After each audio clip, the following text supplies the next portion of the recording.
One of these days I'll get that right. How's everybody doing?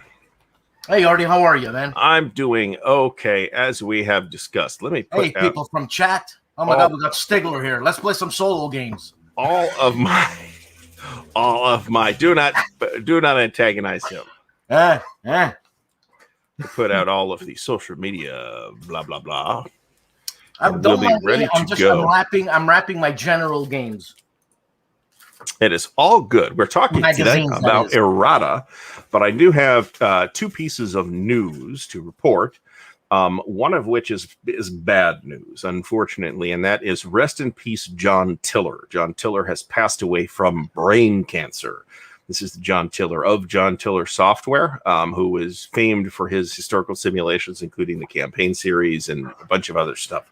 So I don't know what the future for John Tiller Software is going to be, but this was not awesome news, and I just got it like in the last half an hour. So. Didn't you do some playthroughs of some of his games at one point? No, but I like have one in the pipeline of Shelt 44, which is the most recent release, which is actually a fascinating campaign that there have been very few campaigns on. The only one I can think of is that Shelt campaign game the Hollandspiel did a few years ago, which I think is a Brian Train design, if I'm not mistaken. I don't know. I've heard of the name. Maybe the OG did a couple of playthroughs. I don't know. Somebody has, a bunch of people have, but not that. And also, as a channel note, there will be some video on this in the relatively near future. So I have the prototype of it. This is how big the box is. It's the size of me. Okay, that's insane, and it weighs a testicle crushing 175 pounds. So.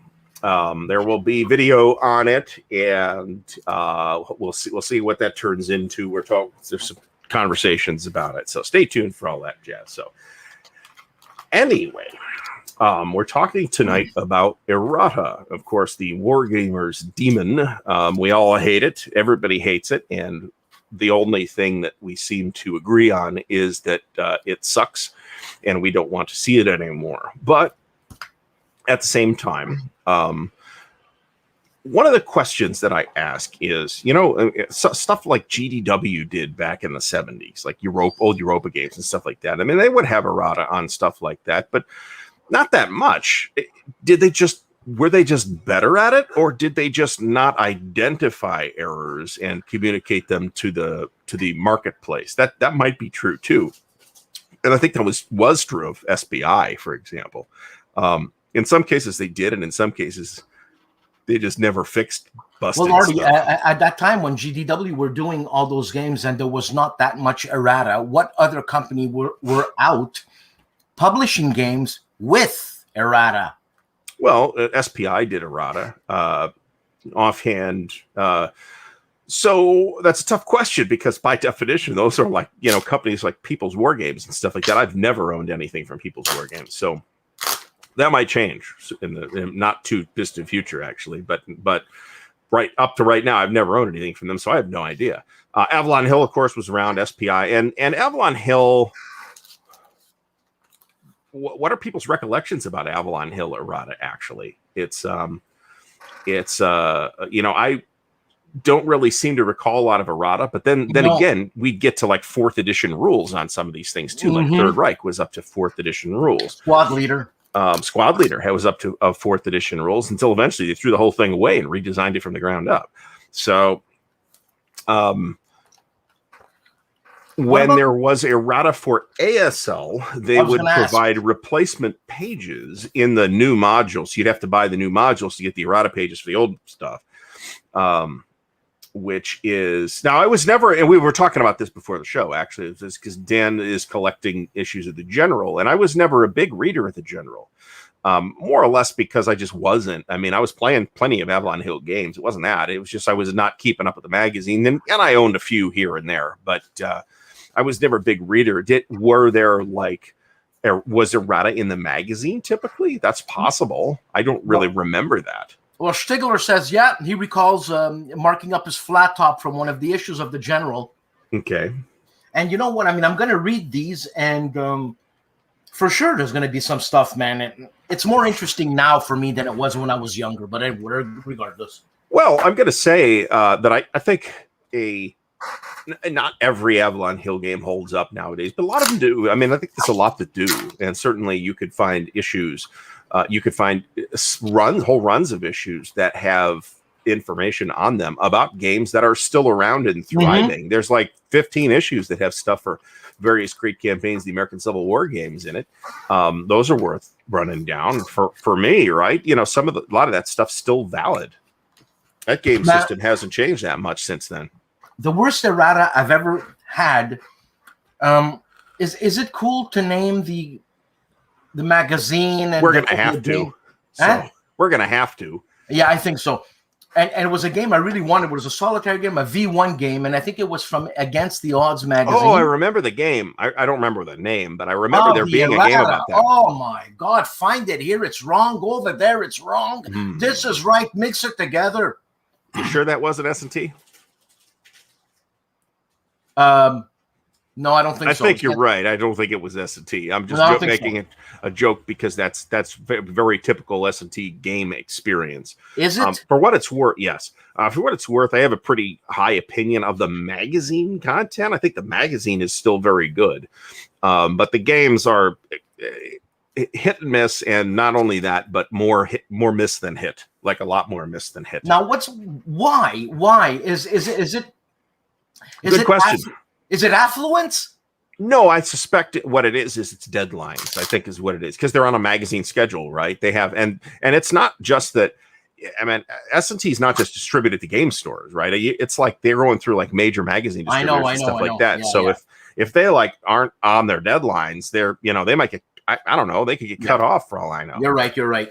And you can't get, because you can go to Barnes and Noble and buy S&T, right? It's not the one with the game in it, but although back in the day you could get those at Borders. I remember seeing them at Borders with game included.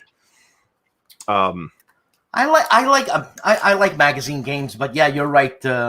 I like magazine games too, but you just got to buyer beware, right? Stigler is mentioning that S&T was always very spotty due to the compressed dev time, and it's the magazine schedule. They got to put out 4 issues a year, 6 issues a year, or whatever it is.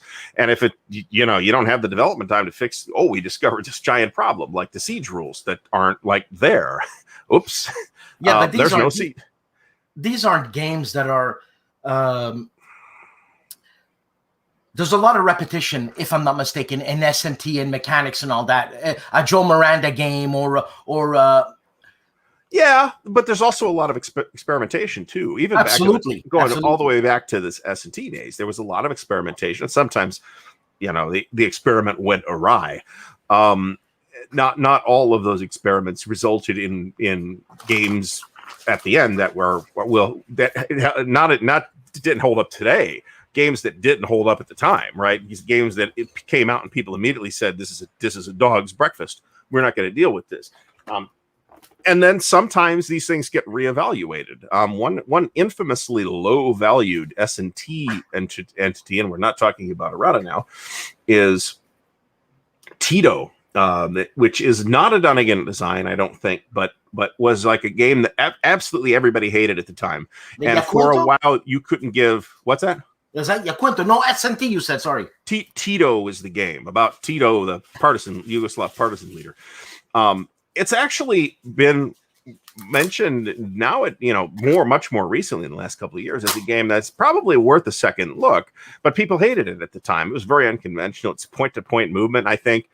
So it's not hex and counter. So, war games aren't hex and counter. So if you're a grognard, Artie, if you're a grognard and you're on top of your history game, okay, shouldn't the mistakes be obvious to a grognard even without the errata?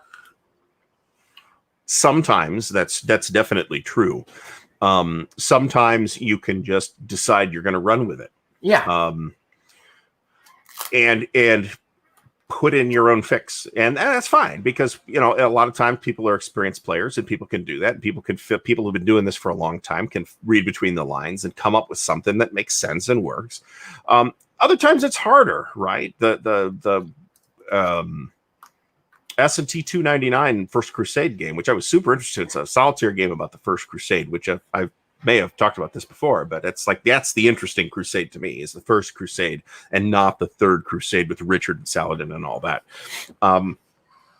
So there's no siege rules in the physical game. I mean, they're in the online corrected version, but the game flatly doesn't work without the siege rules. So if you bought it off a newsstand or from a game store and didn't go to online to get those corrected rules, you were just this wasn't, you weren't going to play this a second time. Yeah.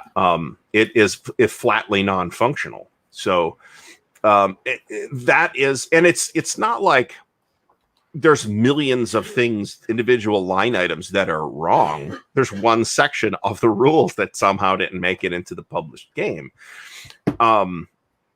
Could you come up with something? Sure. But then at that point, why did you pay somebody else to design a game about it? If you were just going to have to design your own subsystem to handle that part of the rules anyway. So I just saw an errata, if I'm not mistaken, from Jeremy White's game, Atlantic Chase. Yeah. And or was it the one that's been circulating is from one of the Enemy Coast Ahead games? What about I think I know the one you're gonna talk about, actually. No, I'm just talking about the errata. Was that there was a misspelling with a word missing one L? It had to be two L's. That's the kind of errata I don't think anybody cares about. And why frankly, even put it in? Why even put it in? I wouldn't. I probably wouldn't have. I would say, there's a typo here. It's not affecting the game at all. If it's a typo that is affecting the game, then I think you do got to say something. I mean, so one of the things that we should bear in mind when we talk about errata is that none of the companies that are publishing these things, zero of them, are actually big companies. They're all small businesses. They're all either small businesses or family businesses or small partnerships between a very small number of people. And frankly, only maybe 2 or 3 of the companies that are in this hobby are probably making money at any significant level at all. Maybe 4, maybe. But so these are and this is good and bad, right? There's an upside and a downside to this. The publishers are run often as hobbies. And we are going to see more errata out of those types of operations or more, mistakes. I'll call them mistakes in this case, because errata is not mistakes. Errata is the publisher or fans, and sometimes reporting the mistakes and giving you what you need to correct them, right? The mistakes are going to happen, and it's problematic in the hobby that so much of the hobby is run as a hobby, right? At a professional level.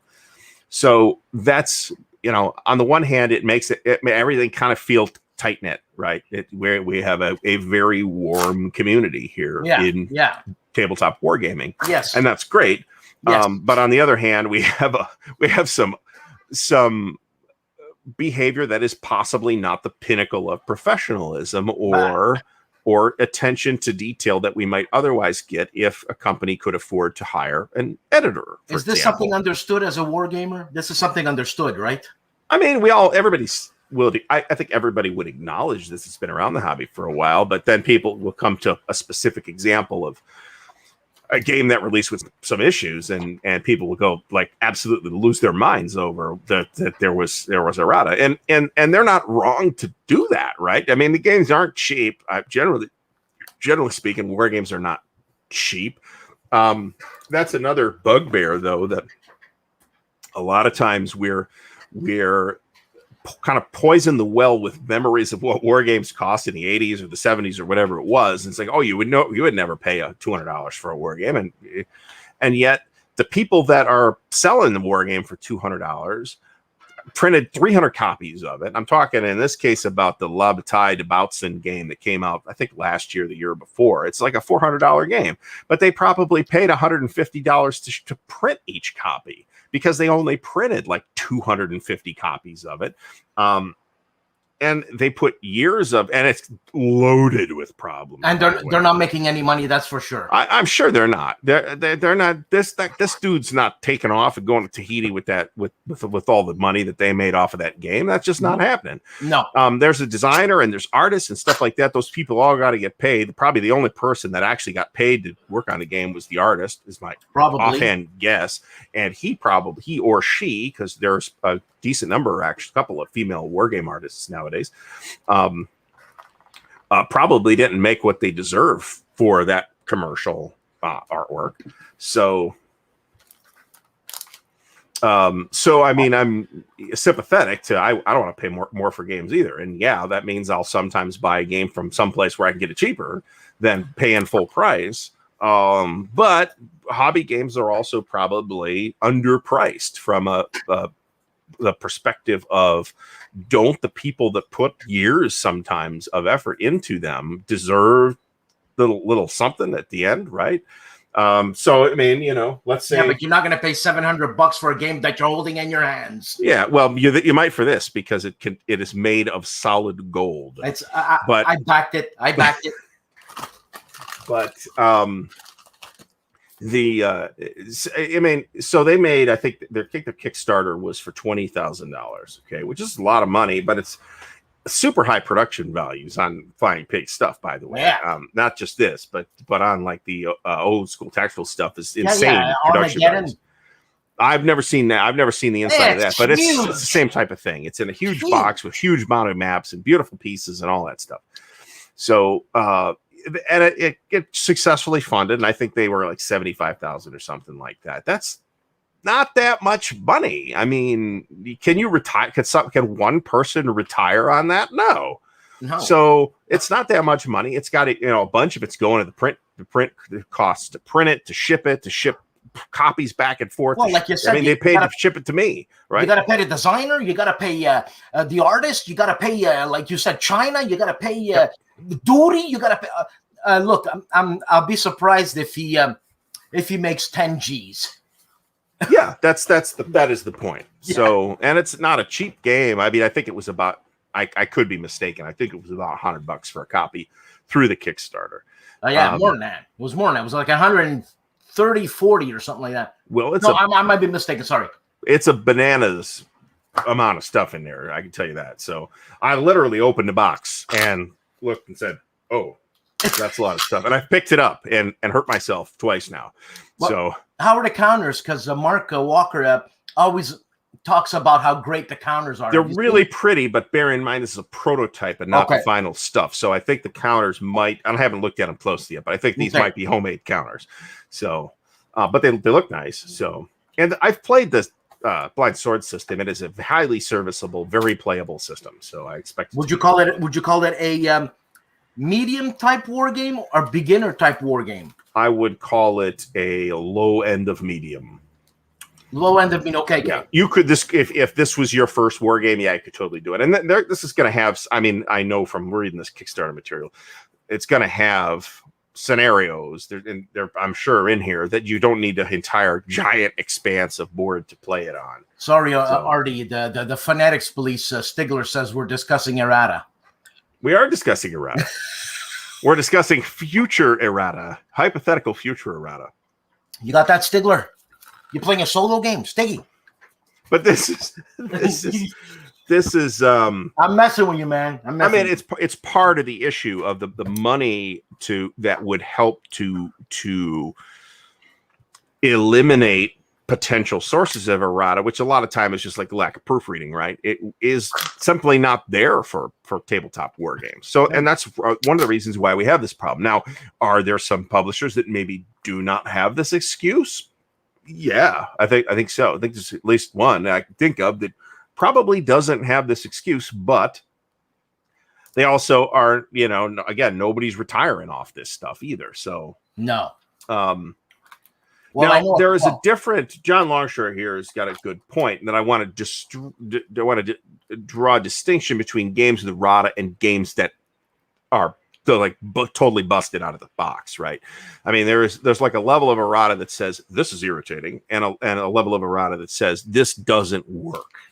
And there's a big difference between the two, right? And sometimes it's kind of a fine dividing line of a game that, you know, it looks like it works, but in fact, when you play it, it really doesn't. You know, sometimes it can not be necessarily crystal clear, but there's errata, and then there's crippling errata, right? Crippling issues that launch with a game that prevent you from even playing it sometimes. The V1 was unplayable. Okay. So,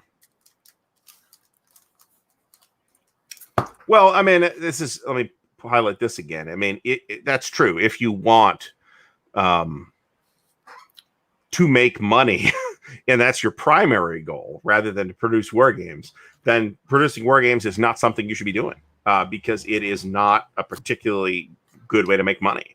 The old joke is, how do you become a billionaire in tabletop work? How do you become a millionaire in tabletop wargaming business? Start as a billionaire. And you know, it's not wrong. So I mean, I guess my position here is that I think people ought to be understanding about it, but that also it's absolutely also true that customers, us, should be pushing companies to not to do as best they can and to minimize those problems. And there's plenty of companies who have been super vigilant about, on the one hand, so a company like, so both Compass and GMT have done this in like the last year, where they released something and it had some kind of significant problem, and they immediately flew into action and produced new components to fix it and shipped it out to people. Right. That has happened, but both companies have done that in the last year. Right. Isn't the better solution to not have had to have caught that problem before you went to press, right? And not do that. That's the better solution for everybody. That makes me as the customer happy. That makes you as the publisher happy, because you didn't have to then run out and print a whole friggin' kit like GMT did to fix 3 different games that all released in the same 6 weeks that all had significant component issues. Yeah. So, and I mean, it speaks well to, you know, good for GMT for being super aggressive about getting it fixed, but you know, super aggressive wouldn't happen in the first place. So you know, you hear stories about how these things happen sometimes, like, oh, it was like a draft copy that went to the printer instead of the final proofread copy. I mean, okay, that's pretty incompetent. I mean, if that's the cause of your major errata problems, and I'm aware that that's happened, right? Or at least that's the story, and I guess I can't confirm that, but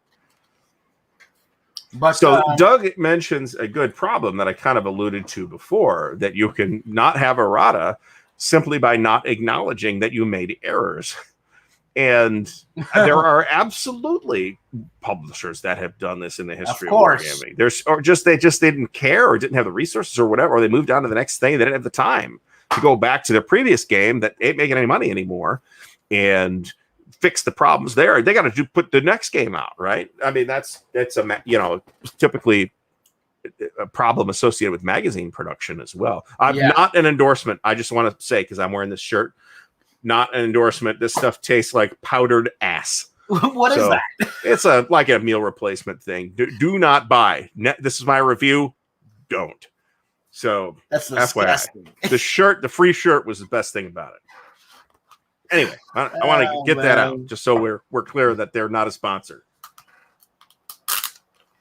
I was gonna say one of the companies, obviously, just because of sheer volume, the magazine games is strategy and tactics. They must have erratas every single copy.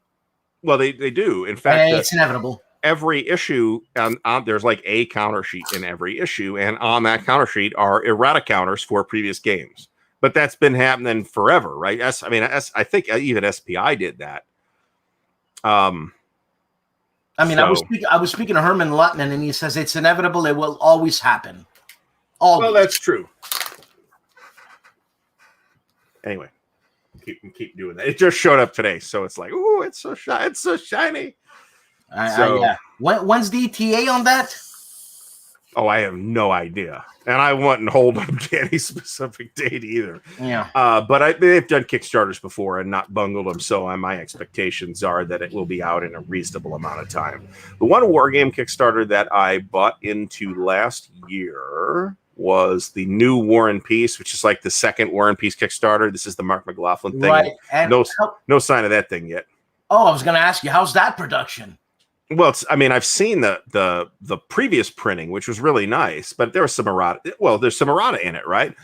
And I think some people made too big a deal out of the errata that was in that last printing of War and Peace. I mean, it's a million. But on the one hand, I'm sympathetic because it's a million years old, right? It's the Avalon Hill War and Peace. It's a 40-year-old game system. Why should there be mistakes? But they didn't reprint it verbatim either. They actually went and there is some changes in there, at least a couple of which I really like. There's new scenarios, so it's not just a reprint. And there were some people that said, "Oh, this is completely dismissed it because of the errata that it had." And I looked at the errata and I didn't think it was all that bad. So hopefully this new printing, which is already paid for, to be awesome, Mark, if you would ship it to me immediately. Who's the artist? I have no idea, but it's not new art, right? It's the same art as the last one. I don't know if changes had to be made. That's possible. But didn't GMT pick it up for distribution?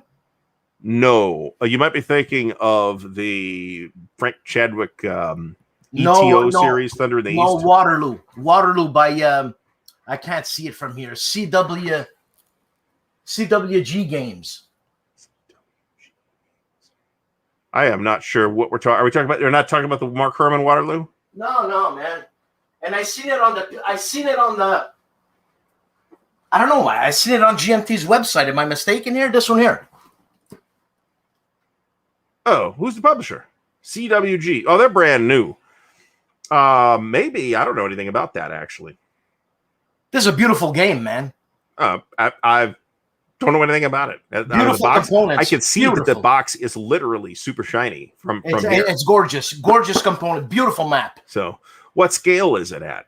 Well, let me see here. Is it hexes or is it like areas or something? No, it's area, man. Oh, okay. So it's like, not a real war game then. I couldn't resist. So Doug mentions that he's a professional technical writer and he can find errors in every published piece he's ever been involved in. Yeah, he's totally right about that. Yeah. The one piece I'd like to highlight here is that he says, and he's right, war games are super complex pieces of technical writing, and that's absolutely true. There is also the standard war game format that we expect, and that's like the case format, kind of like an SPI-esque type of rules presentation that I think when we don't get that, it's like, whoa, it's a little weird and we don't quite understand it. And we sometimes have trouble grokking those games because of that. That I think is one of the reasons why a lot of people have had problems understanding the great campaigns of the American Civil War, because its rules are not written like that. GTS is not written like that. I can name a bunch of examples that are not written in like a strict case format rules. And every time and me too, it's people have problems interpreting those because they're not written in a necessarily straightforward way. Sometimes they have the case numbers, but they're like super procedural and siloed. The Axis Empires games are like that, for example. Quite good games actually, but boy, you got to like carefully read that rule book, and honestly, you need like a whole practice game. Just like play the game and just roll with the mistakes that you will make and figure it out. And by the end of that game, you'll have it figured out, the game system. I think we have to stop the show because the players' aides are here. They're doing recon. Oh, what? Where are we being scouted? They're doing recon. Look at that. We're being scouted. Did you see Alexander's shirt today? God, shirt. Was it the shirt where they were talking? Was it the post where they were talking about how hairy they were, which was super weird? Leopard skin. The guy's a stripper. It's the finest in British fashion, which is exactly similar to the finest in British cuisine, I might add. I went to the wall with the French people about British mustard, which is I think the best mustard, by the way. but British cuisine normally is a horror show. Whatever. I'm in British cuisine. Whatever. So, but let's not piss off Stigler. I guess we got to go back to Errata. And I'm Grant. I love those guys. Man. I've got a German mustard that I got from Aldi, actually, which is a German-owned company, and that is dynamite. Actually, does it start with an H? I don't remember, and it's a German name on a jar. So, but it is fantastic. Doug has. I have this whole elaborate fan theory about British food. About the British realized when they started having like an empire and like other peoples came over with actual food and they started tasting that and they're like, we are confused because there is flavor in this food and we are uncomfortable with that. And that's when they started deep frying all their own food. Now the chicken tikka masala, is that an authentic Indian dish or is that an English hybrid? I have no position on the authenticity. My guess is it's as authentic as the Chinese food I buy here in Ohio, which is not very authentic, but it's a lot better than a boiled beef. So now I do like blood sausage, and black pudding and stuff like that. I do like that stuff, but let's face it, it's an acquired taste. German currywurst. So this is like a great use for like low quality bratwurst, like you find at Kroger. Is put curry ketchup on it, and curry ketchup can literally be as simple as get your bottle of Heinz ketchup and put some curry powder in it, and it actually is not bad. I wouldn't do it with good bratwurst, but with like garbage bratwurst, like Kroger bratwurst, sure, go ahead. Can you guys still get scrapple? I don't see it very often anymore. So that's funny you should mention that. So here in Ohio, this is like a southern Ohio, northern Kentucky thing. They have this thing called Goetta, Goetta, and it's sometimes described as a German breakfast sausage. That is totally inaccurate. It is not sausage, nor is it German. It is a regional thing that developed among German immigrants in southern Ohio, around Cincinnati, and northern Kentucky, and you can get it here as far north as Columbus, but that's about as far as you can get it, and it is delicious. And it's exactly the same kind of thing as scrapple, except I think scrapple sometimes contains organ meats, which Goetta does not. It's just meat, but it's mostly oatmeal, actually. Organs. You know, if you eat chicharrones, you're eating organs. Well, that's true, actually. And who doesn't eat chicharrones? Yeah, every once in a while, I'll have some pork. We call them pork rinds here in Ohio. It's pig skin. Yeah, that's exactly what it is. We're all going to hell because we're eating fried pig. And delicious pig skin. The pig is the most delicious of all the typical animals that we get here in the United States. And do you know that the pig is the closest thing related to humans in terms of internal organs, right? There's some sense in which that's true. I'm not a biologist, so I'm not going to comment on it. And they're very smart too, by the way. Pigs are by far way smarter than like typical livestock animals. It's a mobster's favorite friend. So I'll just cover it up with this. How about that for the rest of the video? How about that? Muscles are organs too, are they? Maybe. I don't know. I'm not a doctor. I'm not. So.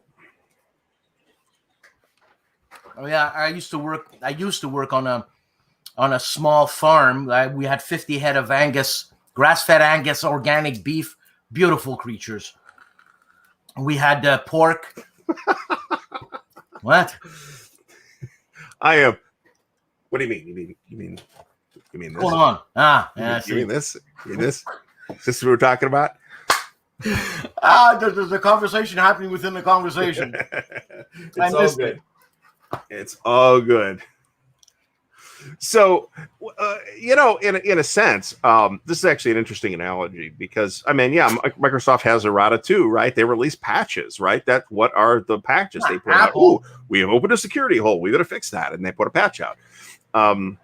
It's a very analogous situation, actually. I mean, what is the war game rules if not an operating system for operating that war game? That's right. That's right. And even as simple as, compared to like Windows, war game rules is a very simple system, but how do you explain it? That's because right, exactly. And then you have to put out a guide to that, right? And if you go find like a guide to Windows, you're going to either get something that's incredibly technical and that big, or you are going, and they don't even publish those things anymore as books because it's ridiculous. You can't. It's exactly that problem. Yeah. Or you're going to get something that's like Windows for Dummies, that's incredibly dumbed down and superficial and doesn't really give you much good information at all. So, and maybe some war games are really challenged by the complexity of the system that they are attempting to explain. Because unlike Windows, where the computer runs it, you got to run the system on the war game, right, on the tabletop war game. This was the dream of computer war games, actually, that nobody really but John Tiller really managed to, I think, pull off on a consistent basis, and Gary Grigsby maybe on a consistent basis, is to automate a lot of that stuff. And still give you, the player, a decision space that you can operate in. So, yeah, I mean, I've been in IT. I can't explain Windows to me. What? Where do you even start with that? What? Okay, so it's Windows and it's on your screen. I mean, where do you start? Exactly. So it's a challenge, and even a much simpler system like a war game, even a super complicated war game is nothing on millions of lines of code that you might see in like Windows or World of Warcraft, for example, as a piece of software, which again there'll be bugs, right? What are the bugs? They have the errata that they push out patches to fix the bugs, right? It's the same type of thing.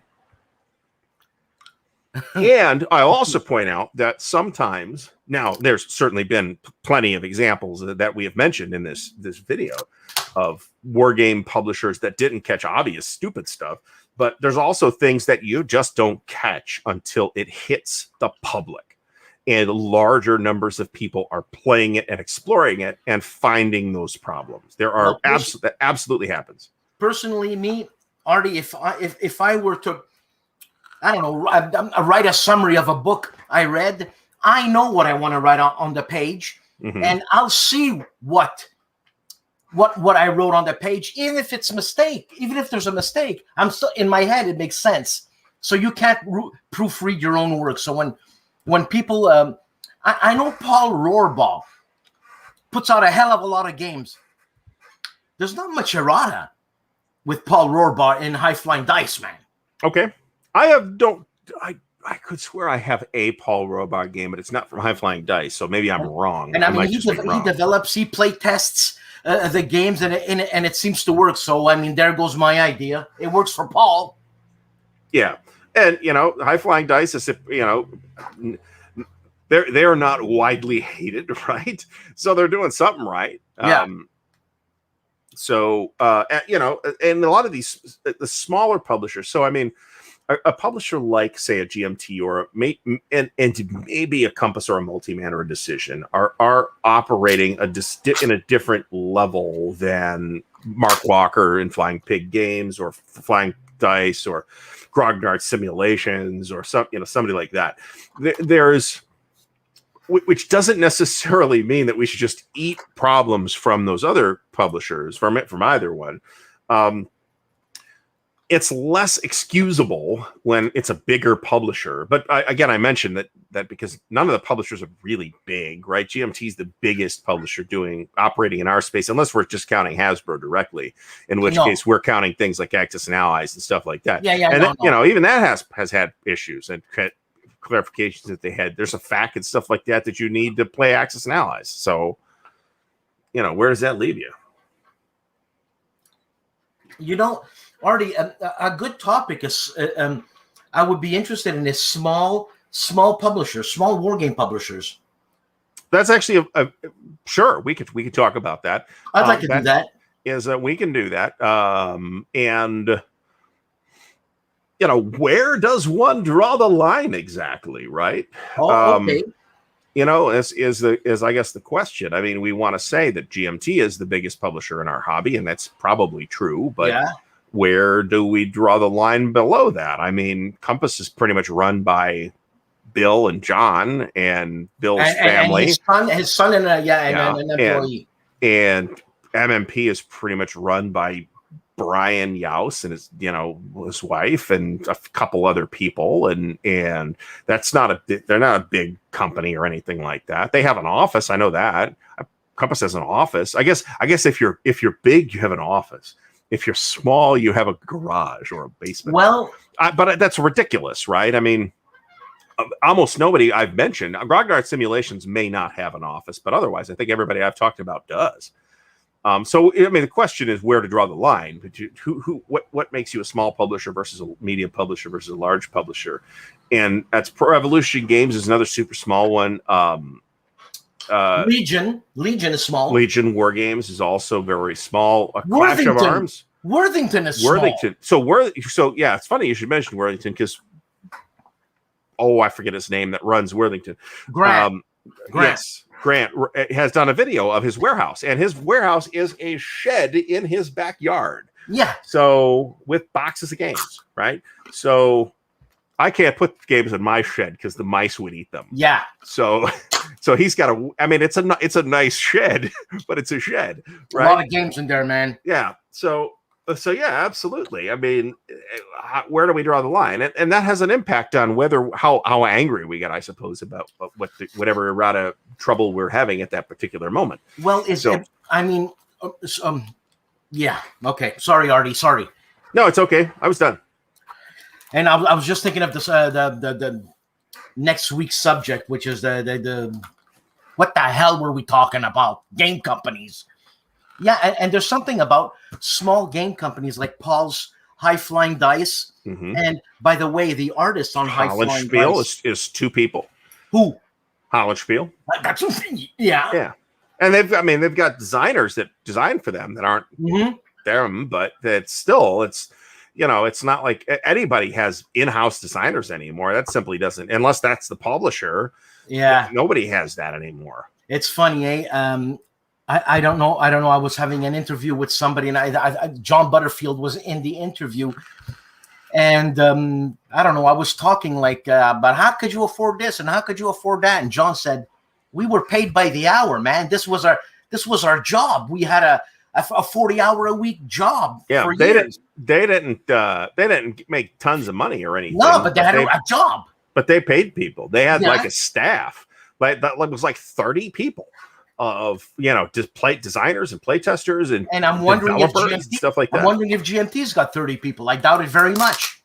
I doubt it. I mean, I don't know, but I doubt it. But I suspect that at least 3/4 of people on the GMT payroll are the people that are in the warehouse, running the warehouse. So just to back stuff up and ship it. That's my guess. Yeah. So Red Sash Games. I've heard of them. Unfamiliar with Red Sash Games. I'm going to put this back on the shelf now so that I cannot step on it. What was that? I missed it. What was that? It's so. My. Oh, sorry. Yeah. Oh, my back. Oh man. Where is he? Where is is L2 Design Group still around? L2, what did they do, L2? What was the last thing they did, man? Last thing they did, I have no idea, but they did the Russian campaign. They did a version of Streets of Stalingrad. They did a number of things that were pretty well regarded. They also did Russia Besieged. They did at least one or two other things that I can think of. Now, Hethwell says Red Sash is Canadian. I should know. Well, you're in charge of investigating this. So Okay. So you got to tell me. Okay, I know there's the Canadian guy, Kenneth. God, I forget his name. Kerry Anderson. Okay. He's doing a game now for Compass. Okay. I forget what the game is. But yeah, there's a lot of games to keep track of in this hobby. I'll tell you. Yeah, it's very easy when we just focus on like SPI or Avalon Hill because it's all because it's static, right? It's not a changing environment like talking about Compass or GMT, where there's a new game that came out from GMT. Atlantic Chase, very, very getting a lot of buzz, by the way. Man, I love Jerry White's. Jerry White's rule books for me are the best. I can't comment on Atlantic Chase. It looks neat though. But like he's the designer of the Enemy Coast Ahead series, yes. I think. And those are very good rule books. They're procedural, but that's what those games are. That's what I need. I need that. Here's your finger. Here's your nose. Pick your finger. I need that. I need pictures. Yeah, I don't know. I think L2 may have been Dana wasn't. I mean, Dana was involved with L2. I know that, but to what extent or how, I am not sure. Oh yeah, New England Simulations. You know, I thought that was Nintendo. Well, Stigler's talking about New England Simulations. So they released Jaws of Victory, which is their latest release, which is a Victory in the West system thing, but it's East Front, World War II East Front, and it's a beautiful package, absolutely beautiful. I'd be very curious to see the errata for that though. They have for Jaws of Victory. They have which I haven't looked at because I did an unboxing of it, but it was a buddy unboxing, so I don't have the game. But it's beautiful. I was very impressed with it. I'm like, oh, I should buy this, and I'm glad I did because I don't have anywhere to put it. Kenneth Globby said, "I'm sorry, Artie. Sorry. Go ahead." Jerry was on the Compass Town Hall. He's doing something for Compass too. I didn't know. That's cool. That. World War I card game. Oh, so John, I think, is talking about Dana Lombardi. Which him and Roger McGowan are doing that World War I card game, which does look beautiful, but to whatever extent one needs a World War I card game, I'm not sure I need a World War I card game. Hey man, you know what I'm saying? Nothing wrong with it. Buy it if you think it sounds cool. Buy it. That's well. Cool. I mean, if it could be real good, man. I noticed that Columbia Games was selling. They had a sale not too long ago on Dixie, which was their collectible card game of either Shiloh, I think, which I did a review of. I actually did an interview with Tom Douglas back in the day for a magazine when that was released at the peak of the CCG craze. So solo World War I air game. That's potentially interesting. Oh man, yes, that's very interesting, and it made me think of Gregory Smith doing his World War Western Front. Oh yeah, man. Oh yeah. Actually, the only time I went to WBC, the first person I saw was Gregory Smith, and it's like, hey Dan, this and that, come and play my game, and I'm like, I just arrived, come and play my game, okay, and I played a game. I had a great time. I met him at Compass Expo too. He's a nice guy. So, and he's doing, I think some nice work in the solitaire space. I love it. He's doing tankies because he's a, if I'm not mistaken, he's a major. He's high ranking as a tank commander. Well, I don't know what the details are on that. I've seen pictures of him in fatigues. That's all I know. Yeah. So, he's a serious dude. Yes. So, did they do Gettysburg? I think I vaguely remember that. I got out of CCGs before most of those came out, but I was, of course, a big fan of Columbia Games even at the time because of Harn, not because of their war games at the time. Do they have all the collectible cards available? They have something, yeah. They could still buy something from them for Dixie, and I played it. It played kind of neat. I liked it.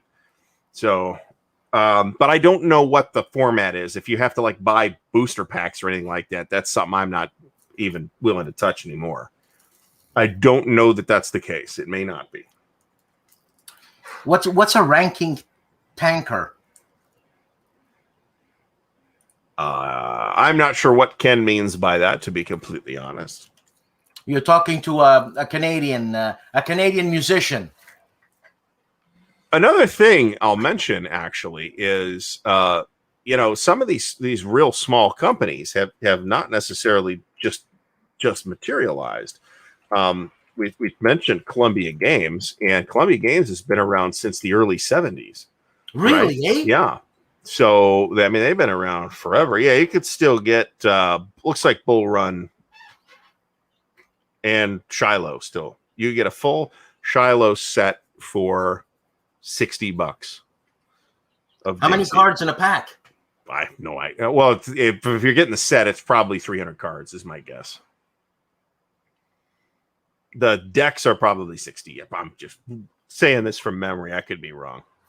And it's funny, and it's great talking about the. I'm sorry about this errata thing, but the game, they seem to be a game very strongly designed more on the South type of when it's concerning the American Civil War. Are we talking about Columbia games specifically? Which I think is very cool. Which is funny because they're Canadians too. So Ooh. Their office is in Washington State, but they're Canadians. Compass Games. No, Columbia Games. Bill Dalglish is Canadian. Tom. Yep. No. I think so. I'm pretty sure their office was originally in Canada and they decided to move it across the border for some kind of tax reasons. So if you look at the address on that box, you're going to see a Washington State address. But they're I got printed in Canada here. No wonder. I was wondering why are they printing in Canada? That's why they're so expensive. I'm just kidding. They're not really particularly expensive. Shit, I'm going to buy all kinds of Columbia games. You should, man. Yeah, Gilbert Collins has done like videos after videos about this thing. So I assume you and Gilbert are on some kind of Canadian committee together or something like that where you could talk about all this. So, yeah, I'm not. He's beside himself now. Victory. So, hold on.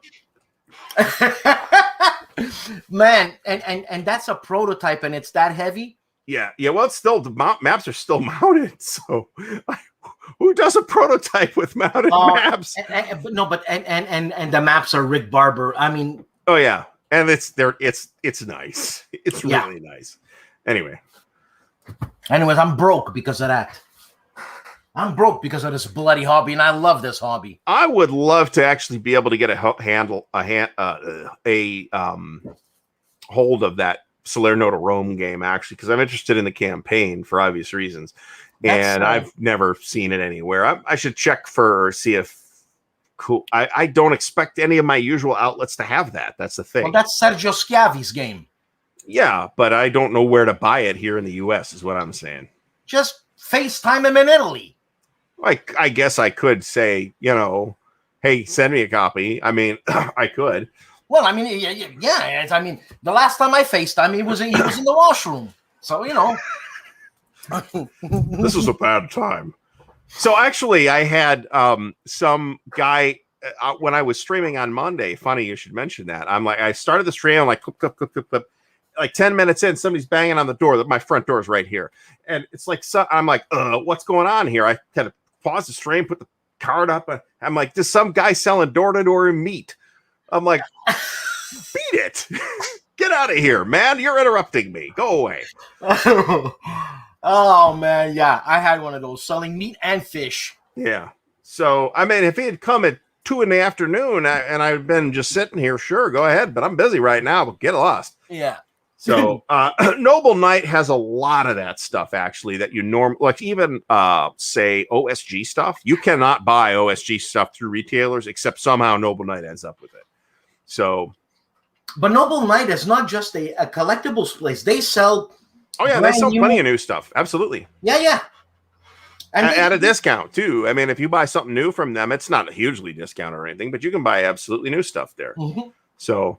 And chances are you can buy, and it's not just war games, obviously. You want collectible cards, you want role-playing games, you want whatever. Magazines. Yeah, magazines. Oh, my God. Okay. So I don't have it here anymore.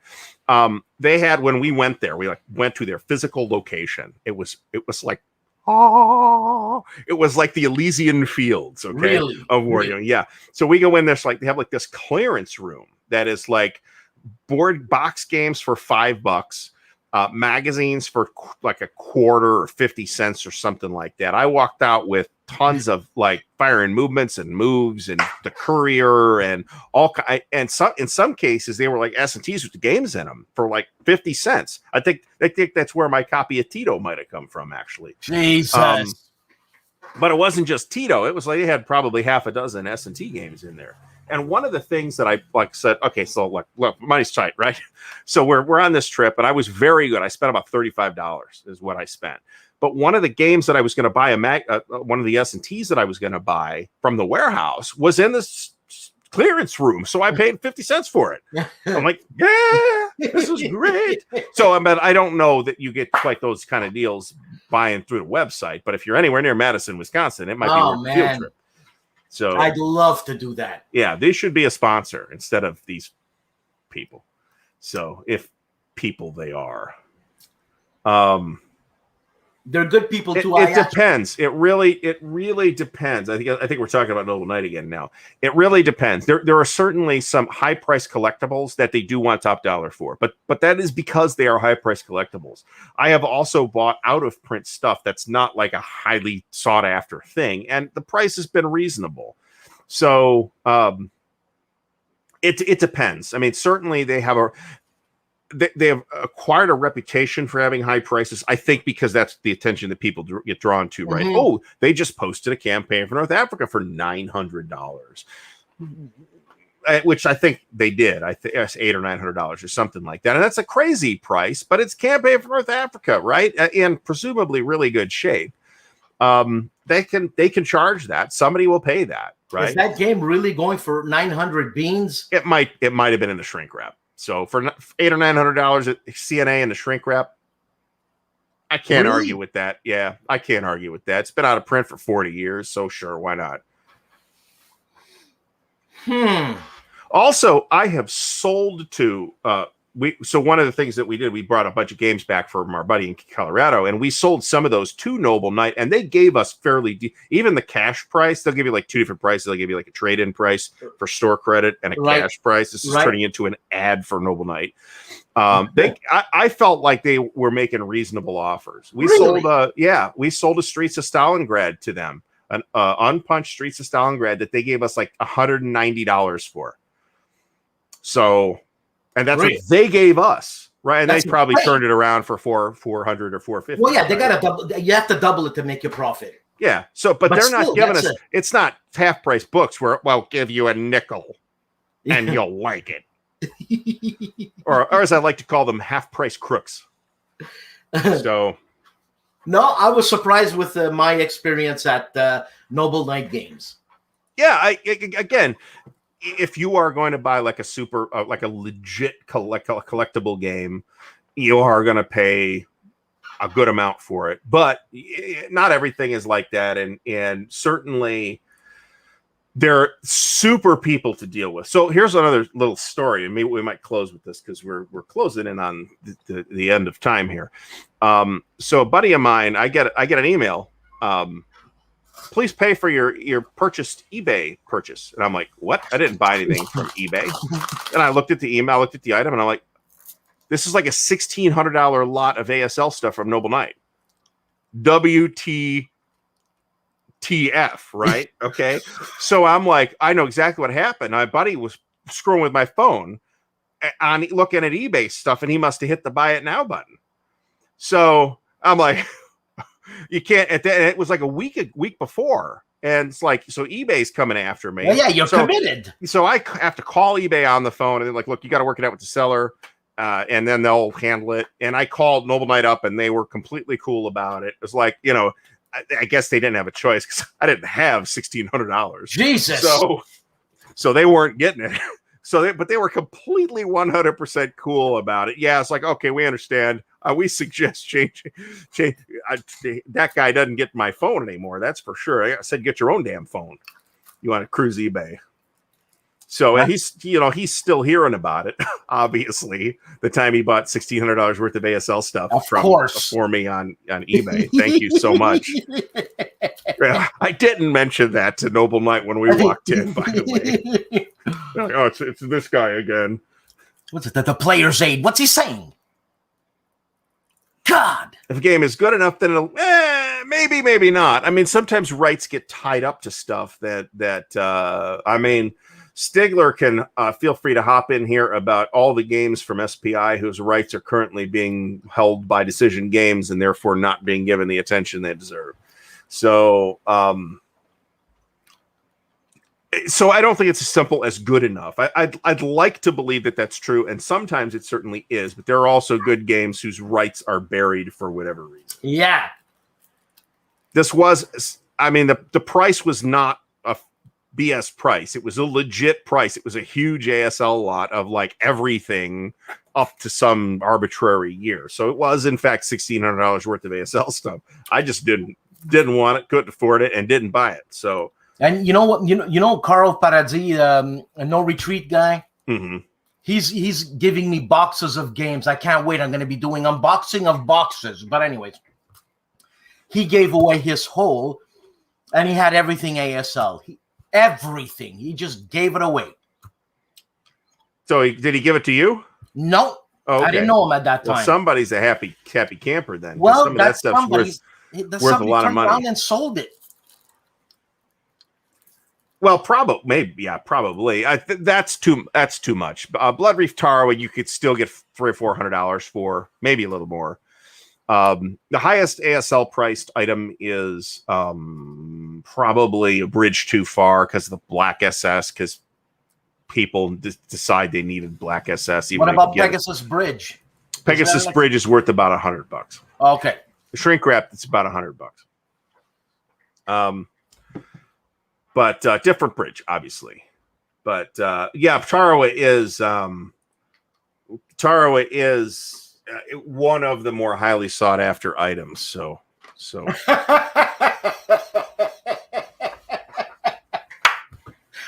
Artie, I gotta go. Yeah, it's just a good point. John Stanley mentions it's only now that somebody's redoing Vietnam 1965 to 75, and bluntly, there's no other game even comparable to that, right? Hold on, that's ever been released up to this point. GMT's doing it, right? Yes. And what's the scale? Regimental? It's operational, really. It's like grand operational. It's got a weird scale. I think it goes from like regiments down to like battalions, I think. But it's operational. And but you can also play the whole war, right? Which is a huge monster. It's not that big footprint wise, but it's an enormous time sink. It probably takes 150 or 200 hours to play that campaign, is my just completely random guess. And only now are we seeing a redo of that. And a lot of those classic victory games too. That's not the only one.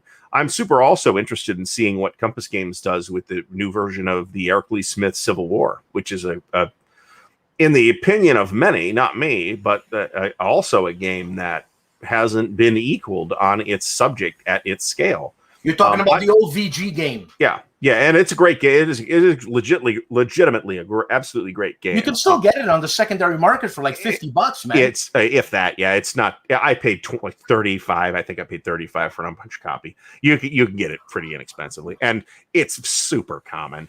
But it'll be nice. But you look at the counters in that, and they really suck. Wow, so the map is not as bad, but in that it's at least readable. But the counters are very difficult to read. So I'm super interested in seeing what Compass does with new graphics for that game, and I hope they change absolutely nothing else. Maybe put some of the options in, because a couple of the options are actually options that I think you always want to play with. So. But it's a great game. But I think there are other games that are as good. I think the GMT US Civil War is as good. I don't think it's better, but I think it's as good. What about Compass's Battle Hymn by Eric Lee Smith? Those are battle games, though. I don't think they're not directly comparable. No, so I haven't played Battle Hymn, but I've played a game that you can buy on Steam called Gettysburg: The Tide Turns, which is Battle Hymn. The Battle Hymn Gettysburg. It's not Pea Ridge, just Gettysburg. It's the same game. The only rules difference I identified was that in the computer version, you can't dismount the cavalry. And I believe you can in the board game version, but otherwise it's the same game. Is it an Eric Lee Smith game? And it's fun. Yeah. He's credited. It's Shenandoah Studios. Eric Lee Smith design. Gotcha, absolutely. Gotcha. And it's a lot of fun. As I actually on the video game channel, I did a playthrough of it. So check that out if you want to. Ardwulf Digital is the video game channel, and eventually I'll put another video on it. So print runs were so yes, deck goes for a lot of money. Although interestingly, I found out that the original title for the North Africa Europa game was actually supposed to be DAC, and it turned out that they did it in 3 games instead.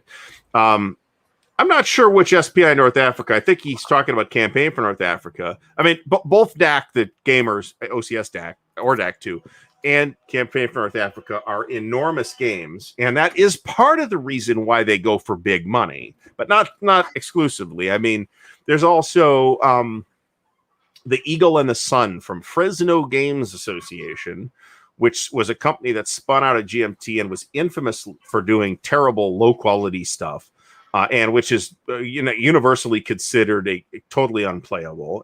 But it's big. It's basically their version of War in the Pacific, and for the time, the maps were nice and the counters were nice. The maps actually, I think, are still pretty nice. It does not go for $7 million. I mean, you could probably get $100 for it or $150 for it, and it's enormous. It's War in the Pacific size. It's huge. Well, Artie, I'm out of here. Okay, we have to wrap it up. So I would like to thank everybody. Dan, what do you have coming for videos this week? What do you mean for videos? I'm pimp your next video that's coming out this week. I had a show with Artie last week.